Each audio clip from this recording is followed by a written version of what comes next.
Marcas contrarias al orden público y las buenas costumbres.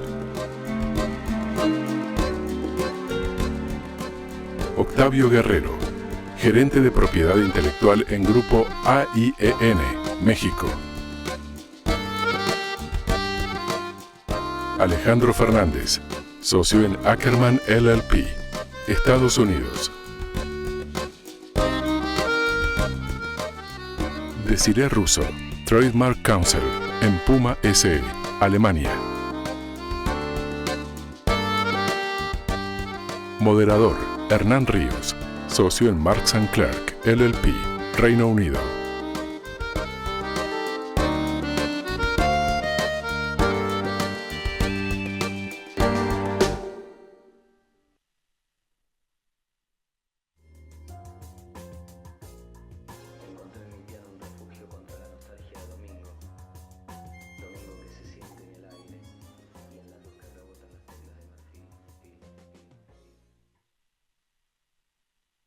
Hola, buenos días. Gracias por estar aquí. Y vamos a empezar inmediatamente con nuestra primera panelista, Desiree Russo, que es Trademark Counsel en Puma SE y combina una muy sólida experiencia jurídica con una mirada aguda para la protección de marcas en el mercado global. Desiree tiene una licenciatura en Derecho para Empresas e Instituciones y un máster en Estudios Jurídicos Europeos.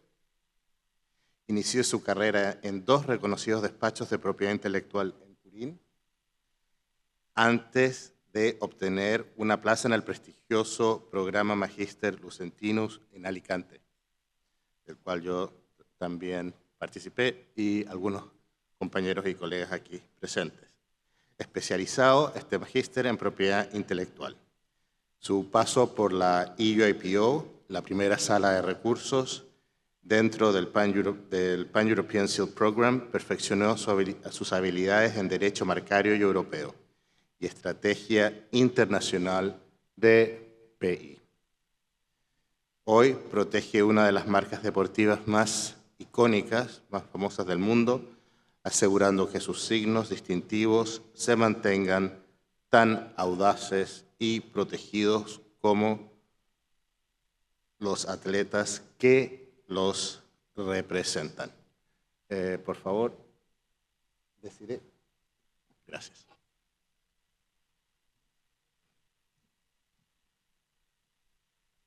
Buenos días a todos. Espero hayan descansado bien. Es un placer para mí estar aquí hoy y hablar de marcas contrarias al orden público, a las buenas costumbres y a la moralidad. La verdad que a ese tema le tengo mucho cariño porque fue el objeto de mi trabajo de fin de máster cuando estudié en el Magister Lucentinus en Alicante. Para arrancar ese viaje, me gustaría empezar analizando el marco normativo de referencia en la Unión Europea. Es decir, el artículo 7.1f del Reglamento de Marcas de la Unión Europea, que prohíbe el registro de marcas que sean contrarias al orden público o a las buenas costumbres.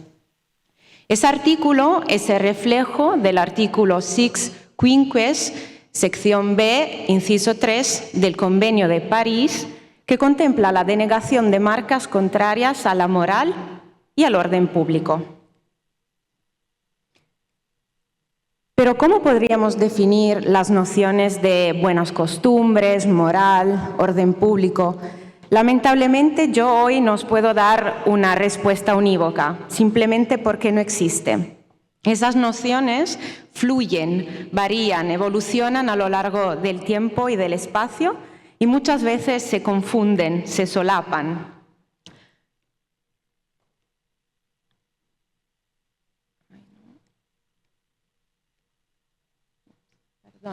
Podríamos definir el orden público como el cuerpo de normas jurídicas necesarias para el funcionamiento de una sociedad democrática y del Estado de Derecho.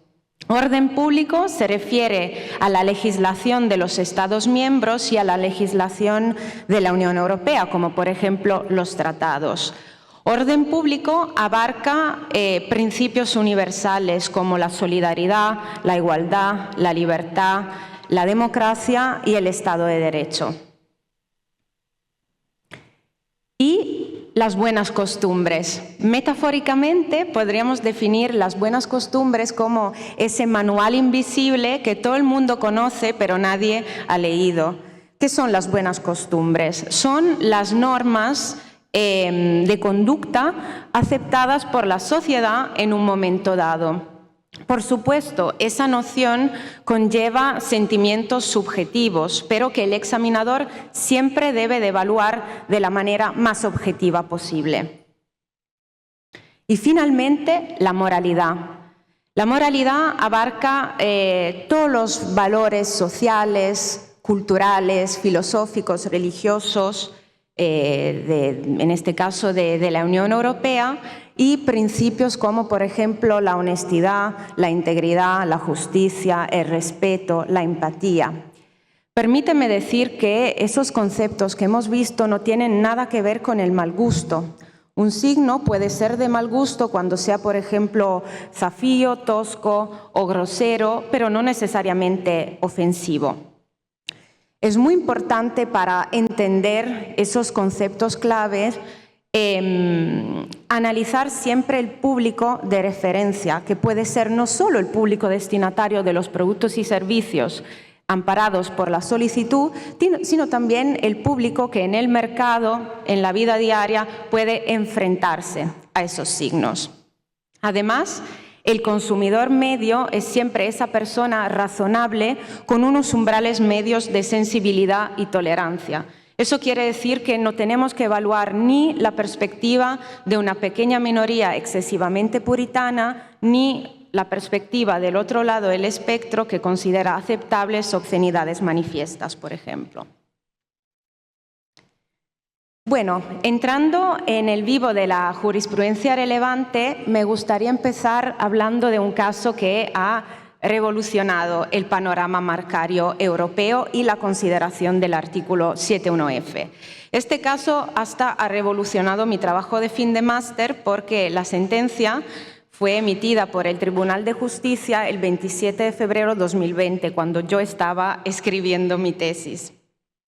Fuck you Goethe es el título de una película alemana de la empresa Constantin Produktion GmbH que tuvo un éxito increíble en Alemania hasta que la empresa decidió solicitar el título como marca. Como pueden imaginar, el examinador de la EUIPO denegó esa marca por contrariedad al orden público y a las buenas costumbres, porque se consideraba que la expresión Fuck you Goethe constituyera una ofensa hacia el venerable autor alemán, Goethe, y una difamación absolutamente vulgar e indecente. La empresa presentó el recurso, la Comisión de Recursos de la Unión Europea desestimó el recurso, se llegó al Tribunal General de la Unión Europea, se desestimó el recurso otra vez y finalmente llegamos al Tribunal de Justicia. El Tribunal de Justicia, en febrero de 2020, finalmente falló a favor del registro de la marca. Y los argumentos avanzados por el Tribunal me parecen súper interesantes por compartir. En primer lugar, hay que analizar siempre el contexto social y cultural. En este caso, el contexto alemán. Un contexto donde nunca esa película ni la expresión Fuck you Goethe constituyeron alguna controversia significativa. Además, como hemos visto, la percepción del público relevante es muy importante. Para el público alemán, Fuck you Goethe nunca fue considerada como una expresión ofensiva, sino como algo irónico, lúdico. Y permítanme subrayar que esa película fue también utilizada por el Goethe Institut a nivel mundial en sus campañas educativas y de promoción del idioma y de la cultura alemana. Además, cabe subrayar la importancia de la evaluación del lenguaje. No solo los conceptos de moralidad y orden público evolucionan a lo largo del tiempo, sino también el lenguaje cambia. Y expresiones como fuck o fuck you ya no tienen esa connotación negativa que quizás tenían para nuestros abuelos o nuestros padres. Por lo tanto, concluye el tribunal, siempre hay que llevar a cabo un análisis global, integral, que tenga en consideración solo esos factores y no solo un análisis simple del signo. Esa sentencia generó un debate muy importante y se consideró generalmente como un triunfo para la libertad de expresión. Ahora me gustaría hablar de un caso que me ha afectado personalmente, no solo como profesional en el derecho marcario, sino también como ciudadana italiana. Es el caso La mafia se sienta a la mesa. La mafia se sienta a la mesa es el nombre de una cadena de restaurantes muy popular en la península ibérica y esa expresión se registró como marca. Sin embargo, el gobierno como marca de la Unión Europea. Sin embargo, el gobierno italiano, y añado afortunadamente, presentó una acción de nulidad por contrariedad al orden público y las buenas costumbres que siempre fue aceptada y confirmada desde la EUIPO hasta el Tribunal General. Aquí también los argumentos avanzados por el gobierno italiano y aceptados por el Tribunal General son muy profundos e interesantes. En primer lugar, la mafia se sienta a la mesa es una expresión que banaliza, que trivializa, que degrada y denigra la percepción de la mafia. No hay que olvidar que la mafia es un crimen, es una organización criminal que ha causado y sigue causando víctimas no solo en Italia, sino en todo el mundo. Entonces, asociar la mafia se sienta a la mesa para servicios de restauración, en este caso, entonces a un contexto lúdico, de relajación, constituye una grave ofensa al patrimonio espiritual y moral de la Unión Europea. Además, y esto me parece súper interesante, el gobierno italiano, y como aceptó también el Tribunal General, esa marca podría constituir un serio daño, un perjuicio a la reputación de la cocina italiana en el mundo. Yo creo que todos estamos de acuerdo, y no lo digo porque soy italiana, que la cocina italiana goza de una reputación extraordinaria a nivel mundial. Entonces, esa marca constituiría una gravísima ofensa también y un grave perjuicio a esa reputación. Concluyo ese análisis de la jurisprudencia relevante con el caso de Pablo Escobar. La marca, la solicitud, Pablo Escobar, se presentó como marca de la Unión Europea para muchísimas clases, tanto de productos como de servicios, y se denegó. El Tribunal General confirmó la denegación de esa marca. ¿Por qué? Porque Pablo Escobar, en este caso se adoptó la perspectiva del público español, se considera como una figura negativa, se asocia al narcotráfico, a la criminalidad, al narcoterrorismo. Entonces, no se puede asociar otra vez al patrimonio espiritual y moral de la Unión Europea. Y permítanme subrayar, como también hizo el Tribunal General, que esto no se considera una vulneración al principio de inocencia, no es una condena judicial, sino el tribunal se basó simplemente en la perspectiva pública al denegar esa marca. Aquí hice unas capturas de pantalla de la página web del restaurante La Mafia se sienta a la mesa, que a pesar de la denegación de la nulidad de registro, sigue estando en casi toda la península ibérica, hasta en el corazón de la EUIPO y de la jurisprudencia marcaria en Alicante. Y la marca además sigue en vigor en España y en Andorra y creo también en México. Entonces esto también nos lleva a algunas consideraciones. Siguiendo con nuestro viaje en el mundo de las marcas contrarias al orden público y a las buenas costumbres, me gustaría hacer una pequeña comparación entre la protección de la libertad de expresión en Estados Unidos y en Europa. No voy a decir mucho de Estados Unidos porque no quiero hacer un spoiler de las interesantísimas presentaciones que seguirán, pero simplemente voy comentando que en Estados Unidos la libertad de expresión está protegida por el artículo 11, por la primera enmienda de la Constitución, que prohíbe al Consejo al Congreso hacer leyes que restrinjan la libertad de expresión o de prensa. Y como veremos, la actitud de Estados Unidos ha cambiado muchísimo. En cambio, en la Unión Europea, la libertad de expresión está protegida por el artículo 11 de la Carta de Derechos Fundamentales de la Unión Europea y por el artículo 10 del Convenio Europeo de Derechos Humanos, que subrayan la libertad de recibir e impartir informaciones sin ninguna interferencia de parte de las autoridades públicas y sin consideración de fronteras. Sí se admiten restricciones a la libertad de expresión cuando sean necesarias para proteger la salud pública, el orden público, la democracia, los derechos y la reputación de otros. Las marcas contrarias al orden público, a la moralidad y a las buenas costumbres son marcas que incomodan, que provocan. Entonces aquí os puse algunos ejemplos de denegación recientes de parte de la EUIPO y os dejo que hagan sus consideraciones. Aquí, en cambio, unos ejemplos de marcas registradas. Y me gustaría detenerme un ratito en la primera marca de puta madre 69, porque la expresión de puta madre, como hemos visto, la expresión fuck you, ya no tiene esa connotación negativa, sino se considera como un sinónimo de algo cool o de tendencia.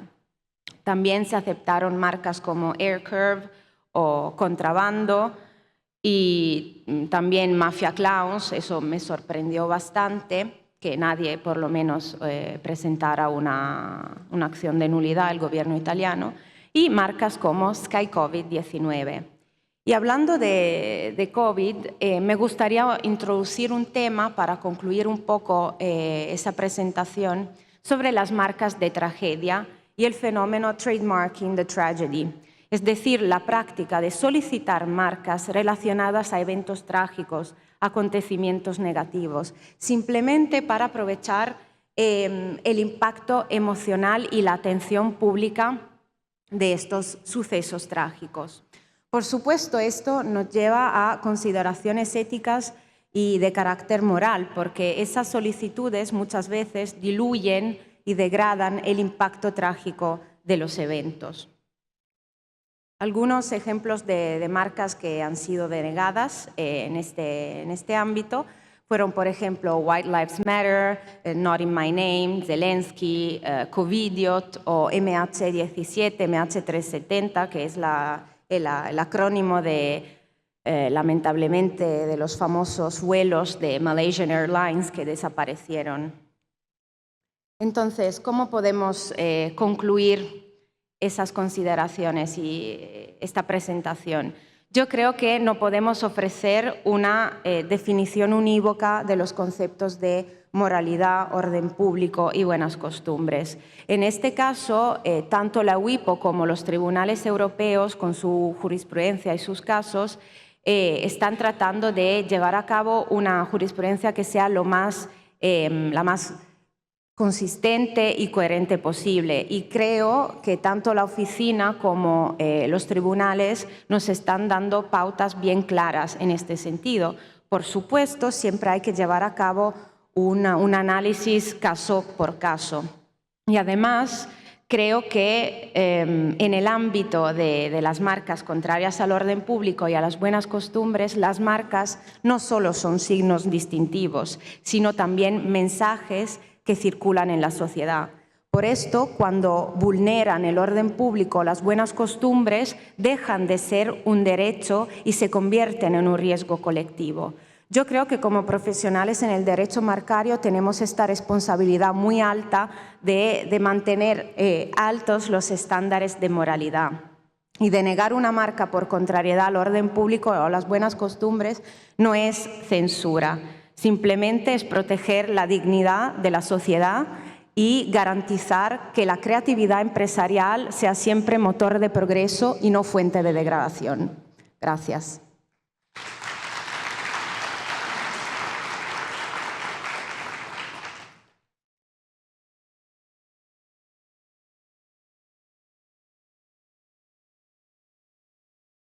Muchas gracias, Desiree. Nuestro segundo panelista es Octavio Guerrero Martínez. Es abogado y maestro de propiedad intelectual con más de 15 años de experiencia. Actualmente se desempeña como gerente de propiedad intelectual en el grupo AIEN. ¿O lo dices AIEN? AIEN. Liderando la estrategia global de marcas, patentes y secretos industriales. Anteriormente trabajó en el Instituto Mexicano de la Propiedad Industrial, INPI. Ha sido reconocido por World Trademark Review en WTR 300 y WTR Global Leaders y ha encabezado proyectos estratégicos como la obtención de declaratorias de fama para marcas icónicas en México. Octavio.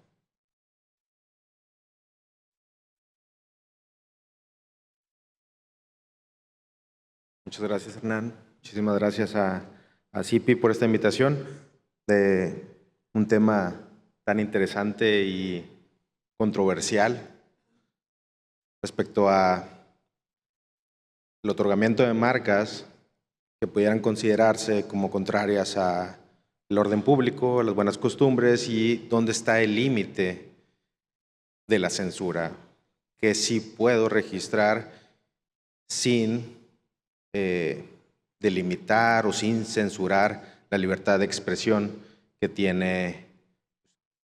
tenemos todos y que es un derecho fundamental que no debería de ser coartado por ningún gobierno, ninguna autoridad y pues desde mi punto de vista tendríamos que encontrar un punto de medio donde no atentemos contra los derechos de terceros sin coartar un poco la libertad de expresión. Yo voy a enfocar mi presentación un poco en casos que hemos tenido en México, la perspectiva que está saliendo desde nuestro país.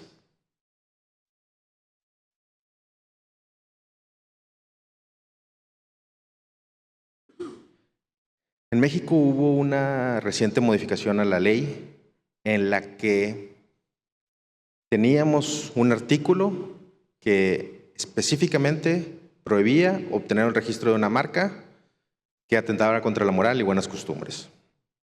Viene esta modificación hace un par de años y el legislador quita esta prohibición y solo nos deja una disposición en el artículo 1 que habla que esta ley es de orden público y una prohibición general que no se va a otorgar ninguna patente, ninguna marca que sea contraria al orden público o que contravengan cualquier disposición legal. Específicamente en el capítulo de marcas ya no tenemos esta prohibición de la autoridad negar un registro que atente contra la moral y buenas costumbres, pero sí tenemos este artículo 12 que nos señala que la ley es de orden público y que no se puede otorgar algo que sea contrario a esto. Existe un gran debate en México respecto a cuál es el alcance del orden público y si este concepto cubre o no poder llegar a negar una marca que sea contraria a las buenas costumbres o que haga referencia a la apología del delito. En estos últimos meses, el INPI, los tribunales, sí han estado encuadrando esta figura dentro de la prohibición de orden público del artículo 12. Y al ser un concepto tan amplio, pudiera llegar a caber, como pudiera también otra parte del sector de abogados decir, esto es sumamente amplio y no deberíamos de estar metiendo las costumbres o la moral o la apología del delito en un concepto tan amplio que va relacionado más a otras figuras jurídicas de salvaguardar a la población o de mantener el orden general. Tuvimos un caso en México en el 2016 en el que una persona intentó registrar la marca Pinche Gringo. En México la palabra pinche es denotar, ofender a una persona, y el INPI menciona: no te puedo otorgar el registro de esta marca porque estás ofendiendo a una persona de nacionalidad estadounidense. Niega en definitiva, la persona recurre, va al tribunal, que es la segunda instancia, y en el tribunal y la defensa mencionan: oye, esta marca está tratándose de registrar para un restaurante, en la clase 43, y la palabra pinche también significa una persona que es un ayudante de cocinero. Entonces, mi expresión no es o no está buscando ofender a las personas de origen estadounidense, sino está haciendo alusión a una persona que trabaja en la cocina y que ayuda al cocinero, relacionado con específicamente un restaurante que es para lo que yo estoy solicitando la marca. Al final, la resolución determina otorgar el registro, y analizando el contexto, pues se vio como que la intención no era denigrar u ofender a las personas de Estados Unidos, sino específicamente hablar de algo relacionado con la cocina o con los servicios de proveer alimentos y bebidas. Tuvimos otro caso también. Una persona intentó registrar la denominación mota, que para quien no lo sepa, pues es un sinónimo o es una manera de llamar a la marihuana, y lo trató de presentar para la clase 34, que es donde están pues todos los productos relacionados con cigarros y aparatos para fumar. El INPI niega el registro porque menciona: esto hace referencia a un consumo de una sustancia que es prohibida en México. Se va otra vez a la segunda instancia, al tribunal administrativo, y el tribunal confirma que la palabra mota, al ser la marihuana, y para la clase en la que se está solicitando, la gente pudiera llegar a pensar que los productos que se van a ofrecer en el mercado están fabricados con marihuana o con alguna sustancia ilegal. Y pues eso caería en este tema de la apología del delito, y se niega en definitiva el otorgar este registro. Tuvimos otro caso también muy sonado de pues uno de los narcotraficantes más conocidos en el mundo, el Chapo Guzmán. En el 2010, la hija del Chapo presenta a registro en varias clases la marca El Chapo Guzmán. El INPI en ese momento niega el registro, argumentando que era el nombre de un narcotraficante en ese momento buscado por la justicia y que no podía otorgar un registro así. Me sorprendió que en ese momento ni siquiera hubo tampoco un requerimiento por parte del INPI de demostrar que esta persona, que era su hija, tenía los derechos o la autorización de su padre de poder registrar esta marca. El INPI solo se fue por decir que era el nombre de un narcotraficante. Se van a la segunda instancia, y ¿qué dice el tribunal? Mantiene diciendo: es el nombre de uno de los narcotraficantes más buscados en este momento, no se puede otorgar el registro, pero hace una explicación y dice: Chapo significa una persona de baja estatura en México, que viene por la palabra chaparro.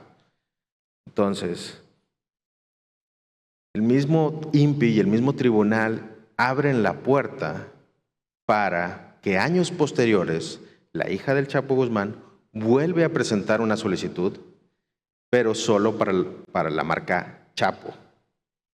elimina el apellido Guzmán y entonces el INPI vuelve a negar en primera instancia diciendo, oye, no, se trata de uno de los narcotraficantes, es una apología del delito, no podemos otorgar este tipo de registros. Y cuando llega a la segunda instancia, el tribunal dice, sí, efectivamente, el Chapo puede significar una persona de baja estatura, puede tener diferentes definiciones o contextos, por lo tanto, no podemos asumir que se está tratando de el narcotraficante.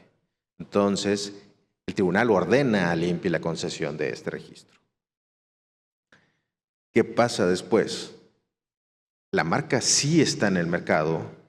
La marca, la hija del Chapo Guzmán, lanza una marca de ropa con la imagen de su padre en un desfile en Nueva York y está usando la cara de su padre con una marca que solamente en México hace tiempo le llamábamos nominativas, el puro nombre, sin ningún diseño, y ahora ella legalmente está autorizada a utilizar una marca que se llama El Chapo, pero la está combinando con la imagen, el rostro de su padre. Y creo que en este caso sí se encontró una manera de vulnerar el sistema, por así decirlo, en el que encontraron la manera de registrar solo el Chapo, haciendo alusión que era una persona de baja estatura, pero la combiné con la imagen, que esto nunca pasó por estudio.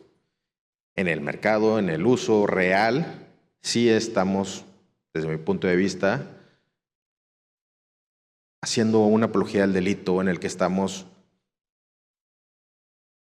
alimentando o aceptando o promoviendo una narcocultura y ensalzando a los narcotraficantes como un modelo a seguir.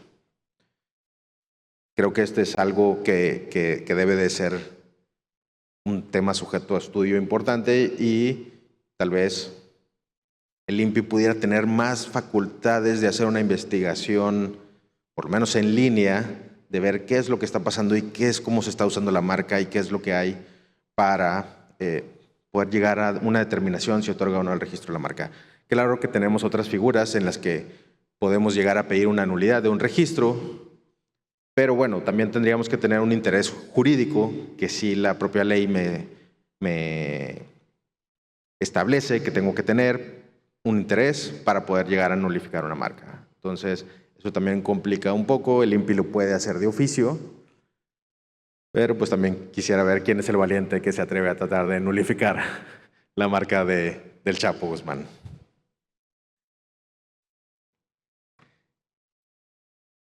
Tenemos otro caso también de otro narcotraficante en México, el primer gran capo de la droga en México, Miguel Ángel Félix Gallardo.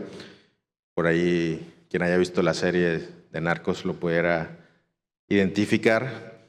En este caso fue solicitada la marca por Miguel Félix Gallardo, omitiendo el Ángel. El INPI no hace ninguna manifestación respecto del nombre y cita una anterioridad respecto de Gallardo específicamente y dice, oye, ya analicé tu marca, vi que hay otros registros que utilizan Gallardo. En la defensa, en la contestación, solo hacen mención de, oye, mi marca es diferente porque contiene todas estas palabras. Nunca hablan de decir, oye, este es mi nombre y yo tengo el derecho a utilizarlo como marca.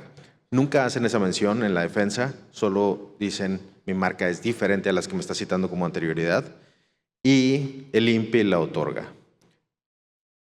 En este caso específicamente no vemos que haya un uso comercial real de la marca. Inclusive en la reforma que tuvimos en México, donde se vuelve obligatorio presentar las declaraciones de uso a los 3 años de la concesión, en los expedientes vemos que hay una solicitud de declaración de uso de las marcas, pero en la realidad es que no hay o no vemos uso real del producto para las clases que fueron solicitadas, que fue ropa y bebidas alcohólicas. Eso no quiere decir que en el futuro lo vayan a hacer o a usar, pero creo que es un caso diferente al del Chapo, donde sí hay un uso real de la marca.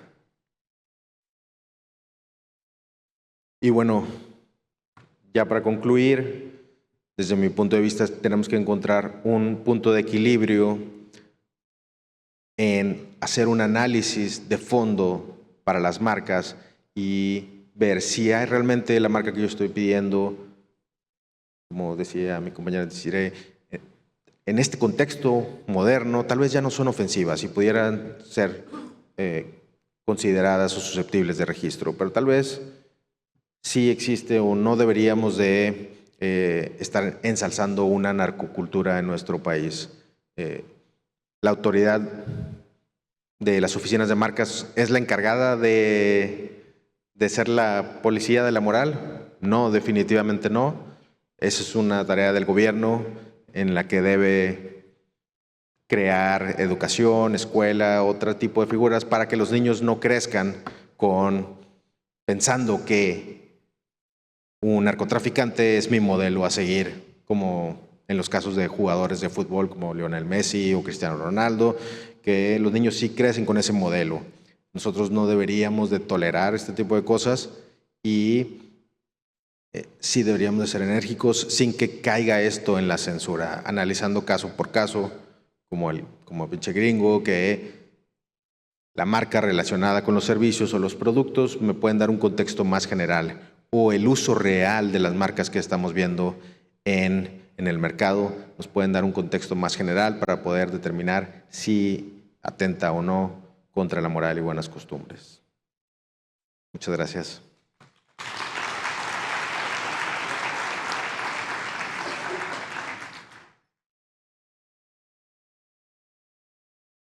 Muchas gracias, Octavio. Nuestro siguiente y último panelista es Alejandro Fernández.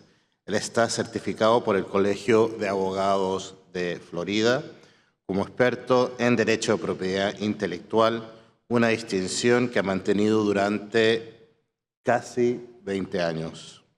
Ha representado a clientes en todas las etapas de litigios federales, de marcas, patentes y secretos comerciales en todos los Estados Unidos.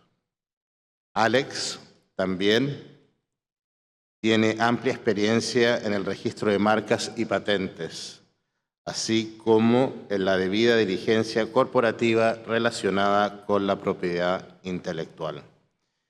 Entre los aspectos más destacados de la carrera de Alex se encuentra haber trabajado en Garrigues Sanderson en Madrid, haber cumplido un periodo completo como miembro del Comité de Certificación en Propiedad Intelectual del Colegio de Abogados de Florida, haber realizado una pasantía con el juez Randall R. Rader en el Tribunal de Apelaciones del Circuito Federal y haber fundado la oficina en Florida de un despacho nacional de propiedad intelectual. Además, Alex siente una gran pasión por enseñar inglés como segundo idioma a inmigrantes en los Estados Unidos. Alejandro, Alex.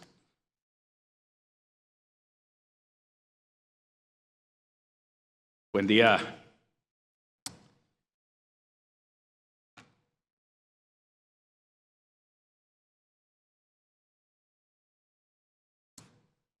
Hoy les hablaré de un cambio dramático en los Estados Unidos con respecto a las marcas que tienen que ver con el orden público. Pero si me permiten, voy a hacer la presentación en inglés.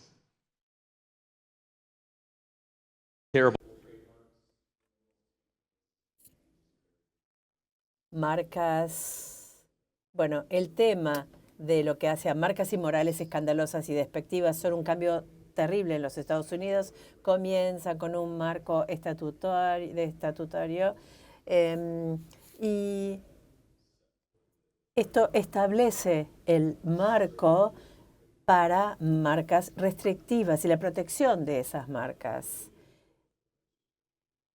tienen prohibido el registro de lo que hace a marcas inmorales, escandalosas y despectivas o no prestigiosos. Esto tiene que ver, como decían mis colegas, la primera enmienda de los Estados Unidos que protege la libertad de expresión.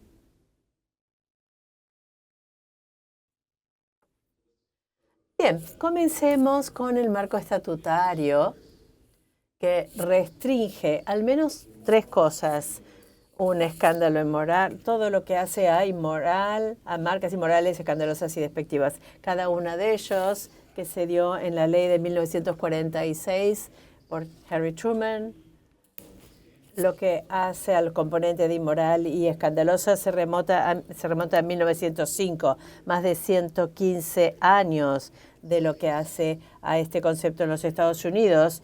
Lo que hace la cláusula de marcas entró en conflicto en el 2017, casi 115 años después de la aprobación de la ley, que entró en conflicto ante la Corte Suprema de los Estados Unidos, y esto finalmente desarmó componentes al menos de esa cláusula. La próxima parte tenemos el marco estatutario y la primera enmienda, que es sagrada en los Estados Unidos.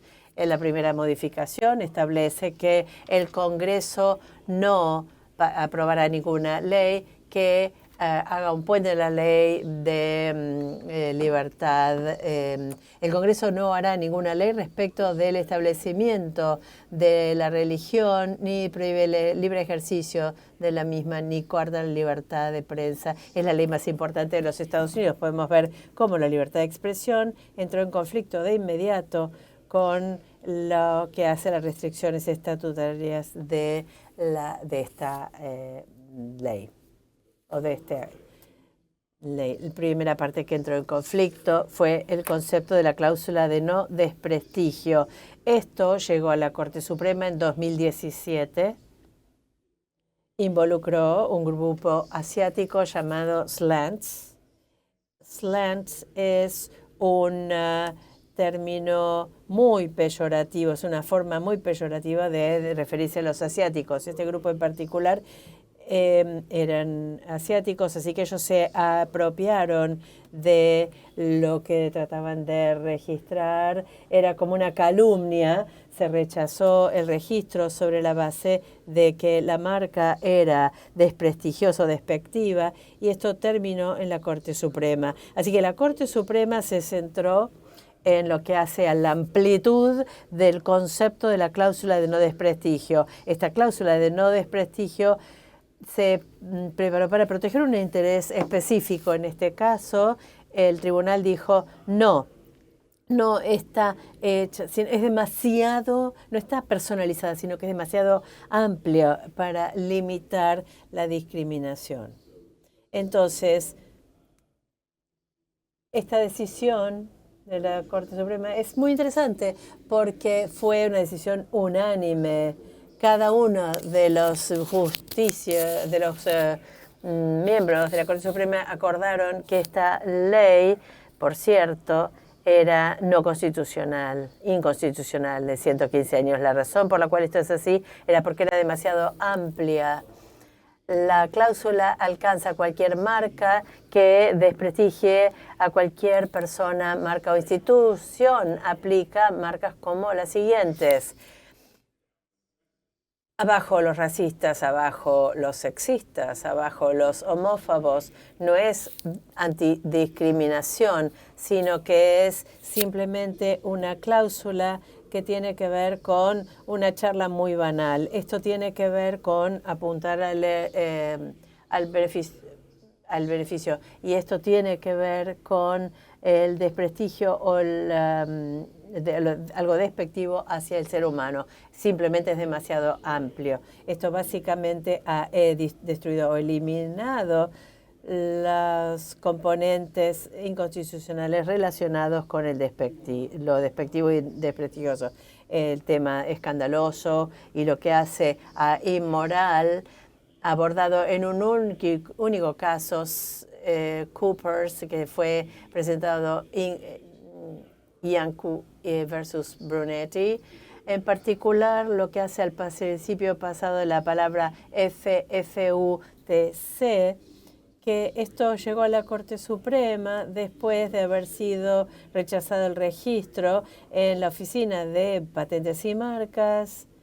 Y esto es el tema principal, que fue si era una cláusula inmoral y escandalosa y las disposiciones violaban la primera enmienda, al igual que lo que hace a la cláusula de no desprestigio.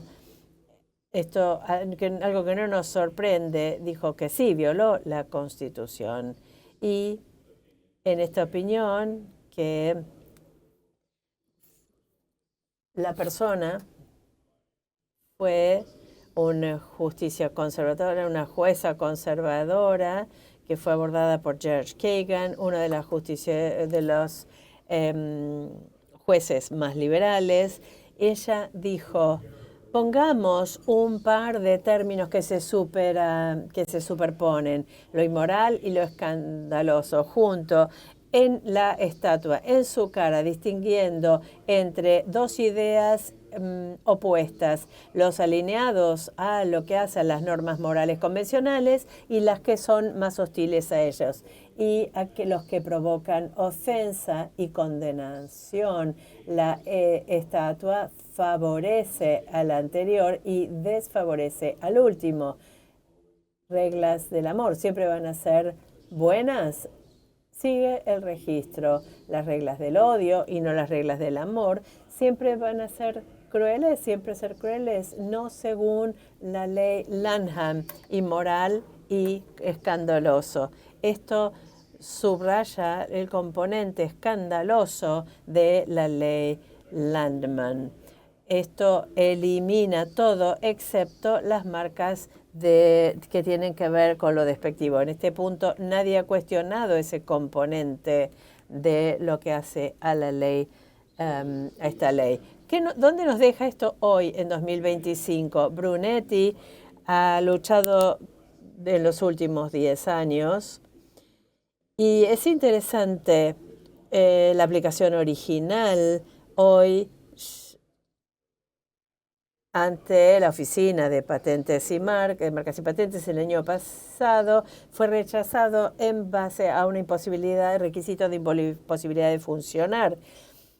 Se debió entonces a, una historia muy difícil, muy larga. Si bien la Corte Suprema ha hecho polvo el registro de la ley y todavía no ha logrado hacerlo. Esto fue apelado ante el Circuito Federal y el Circuito Federal abordó el tema de la imposibilidad de funcionar, con lo cual, en lugar de la Oficina de Marcas y Patentes rechazarla por inmoral o escandaloso, encontraron un motivo diferente. Dijeron: es demasiado común, es una palabra normal que en realidad no va a poder funcionar como marca. Y antes del Circuito Federal, la Corte dijo, el Tribunal dijo, concluimos que el Tribunal no pudo brindar precisión suficiente en su motivo para explicar por qué las palabras comunes o que son un lugar común pueden servir como marca, pero otras como esta no pueden. La Junta no pudo agregar claridad con respecto a lo que tiene que ver con la mayor cantidad de rechazos que no permitían que esto funcionara bien en los últimos años. Esto está buscando una forma diferente de rechazarlos. Ahora bien, ¿dónde nos deja esto y qué puedo contarles con respecto a registrar marcas en los Estados Unidos? Sugiero que si tenemos un cliente de marcas que quiere registrar una marca, ya sea una marca desagradable o sea una marca como degenerado, siéntanse libres de buscarla. Estados Unidos no tiene ninguna prohibición hoy. Así que el cielo es el límite. Y si podemos pensar en cualquier palabra, cualquier cosa ofensiva, registrar cualquier palabra, símbolo obsceno, vulgar, ofensivo, repugnante o impactante, incluso en este momento vamos a encontrar que ya ha sido quizá registrado o que alguien actualmente está intentando registrarlo. ¿Por qué en Estados Unidos comenzó con una visión tan restrictiva de las marcas? En este momento es como el salvaje oeste. Alguna advertencia que podría agregar es que la marca tiene que ser un distintivo. Cuando uno registra una solicitud, debemos considerar cómo vamos a establecer que es distintiva esa marca. Hay distintas cosas que podemos hacer en este caso para evitar una alta probabilidad o un rechazo por imposibilidad de funcionar. Primero, registrar esa marca y concluir con ella en muestras sólidas que nos muestren el uso, que sea sensible, pero en la medida de lo posible que brinden cifras de ventas, que respondan a ese rechazo e identificar cantidades de clientes que haya tenido nuestro cliente. También evidencia de reconocimiento como el indicador de fuente sería también útil, encuestas de consumidor, entender que entiendo que son muy costosas, pero tienen que ver con el territorio dependiendo de la naturaleza de la aplicación y cuán importante sea. Para las menos importantes, quizá podamos brindar una declaración de su cliente o de las personas de marketing, de profesionales de la industria. Cualquier evidencia de exclusividad y, por último, la cobertura de que el cliente, bueno, lo que ha recibido el cliente sería útil. Muchísimas gracias.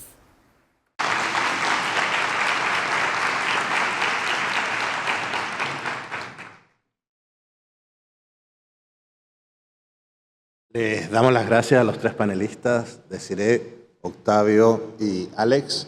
Y todavía quedan algunos minutos. No sé si alguien tendrá alguna pregunta que desea hacerle al panel. Y si no, lo pueden hacer después con un café.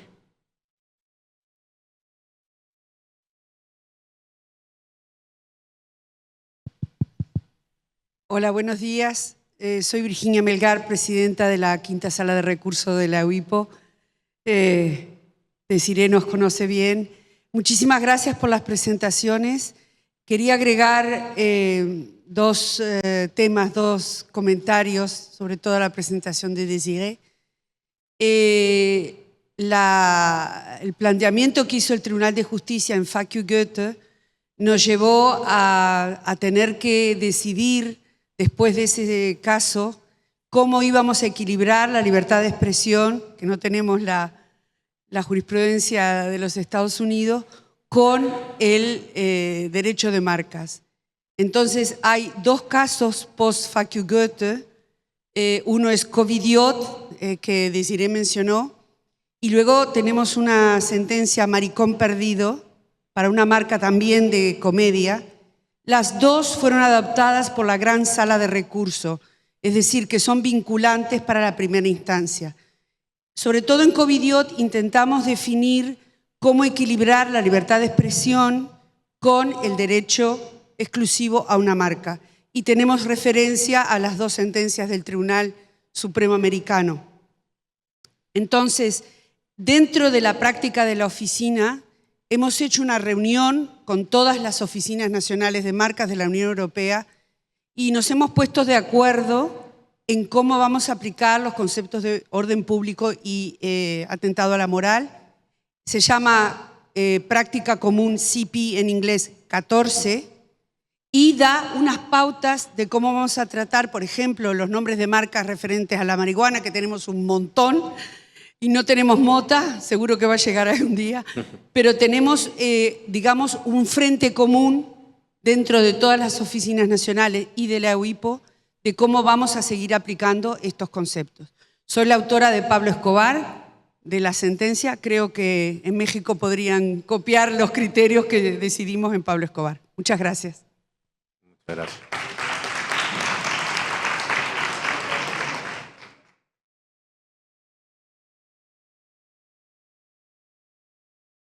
Muy buenas las exposiciones. Ahora, yo me pregunto, en un mundo en el cual la gente graciosamente utiliza en su ropa de vestir la foto de un asesino criminal como el Che Guevara y a nadie se le mueve un pelo, y cuando nosotros estamos discutiendo acá si esto es registrable o no es registrable y existe la más absoluta libertad después para usar esa marca como se le dé la gana a quien sea, ¿de qué sirve todo lo que estamos hablando nosotros acá?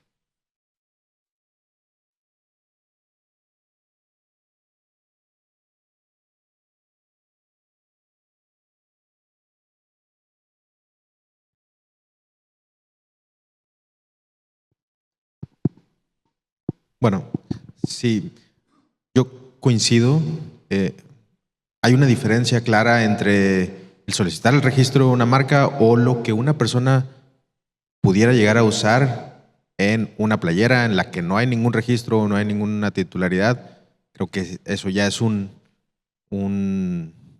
ámbito que queda fuera del registro de las marcas. Pero sí coincido en que no debería de solicitarse el registro de una marca de la imagen de un asesino serial o un dictador, en la que obviamente hay una connotación negativa, hay una apología al delito y, como lo mencionaba, no deberíamos de estar ensalzando este tipo de figuras de personas, llevando a una población más vulnerable este tipo de mensaje o este tipo de apertura.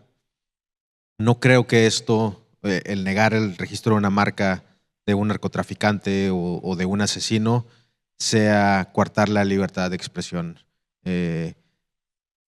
Sí creo que con esa figura, o sea, si otorgamos ese registro, estamos ensalzando el narcotráfico o la narcocultura y no deberíamos de mandar ese mensaje.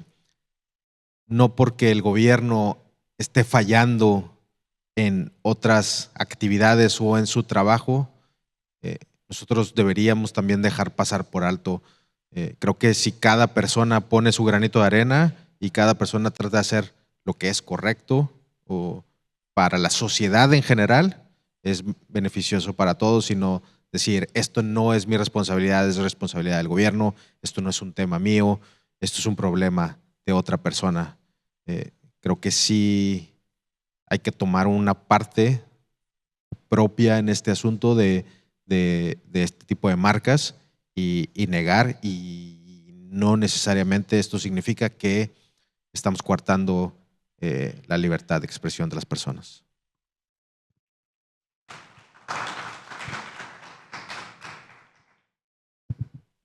Quisiera también agregar algo con respecto a la práctica europea, porque hemos hablado muchísimo de criminales y figuras asociadas al crimen, pero, por ejemplo, tampoco se pueden registrar marcas asociadas a figuras positivas como presidentes y relacionadas a productos o servicios que pueden denigrar esas figuras. Por ejemplo, hubo un caso con la marca Ataturk en la Unión Europea. Entonces, también cuando estas figuras se tratan de denigrar o de degradar, tampoco se pueden registrar. Y siempre hay que considerar los productos o servicios solicitados. Imagínense solicitar la marca, yo qué sé, Nelson Mandela o Gandhi para papel higiénico.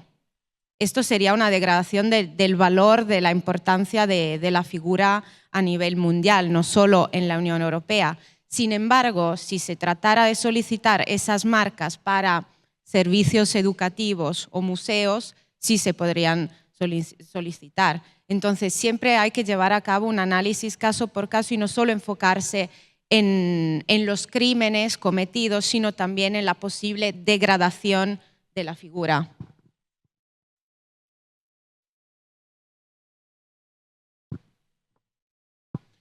Como les mencioné, en los Estados Unidos se puede registrar lo que les dé la gana. Así que Gandhi para papel higiénico se puede registrar.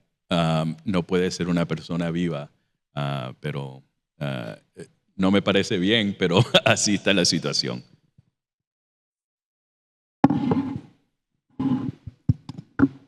Hola. Bueno, gracias, felicitaciones por los paneles. Yo solamente quería mencionar una curiosidad que me vino a la mente cuando escuchaba la presentación de Alejandro.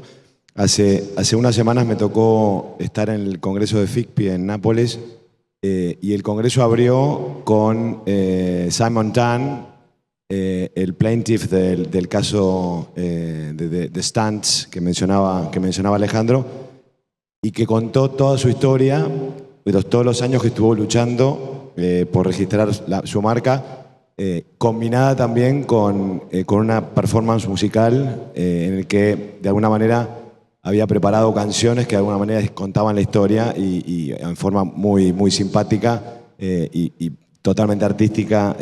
Contaba toda una pelea judicial a través de la música y de un documento gráfico que nos compartió. Y también tiene una linda historia de inclusión, porque de alguna manera lo que él peleó fue la posibilidad como minoría de los Estados Unidos de lograr el reconocimiento de su marca, que en realidad en lo que aplicaba a él no tenía nada de denigratorio, ni de ofensivo, ni nada, sino que era simplemente como él se sentía reflejado ante la sociedad y que era un sentimiento genuino y creo que, que fue una lucha que terminó con un resultado muy relevante en términos del futuro de este tipo de marcas en Estados Unidos, ¿no?